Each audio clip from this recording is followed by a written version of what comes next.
కదే పక్షి. పక్షి ఏ చేతి నువ్వు లే. చూడు మేమిద్దరు అంత చక్కగా మ్యాచింగ్ వేసుకొచ్చాం. అలా చక్కగా ఇప్పుడే ఎంత బాగుంది చూడడానికి. ఇట్రా పక్షి. అంత ముద్దుగా పక్షి అని పిలుస్తుంది.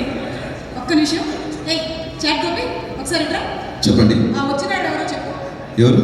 అదిగో ఇప్పుడే వచ్చి కూర్చున్నారే. సత్యం రాజేష్. సత్యం రాజేష్ కాదు, కరెక్ట్గా చూసి చెప్పు. సారీ, క్షమించాలి. ఆర్యన్ రాజేష్. ఐశ్వర్య రాజేష్. క్షమించాలి. ఆవిడ గురించి నీకు తెలియదు. వాళ్ళ బావ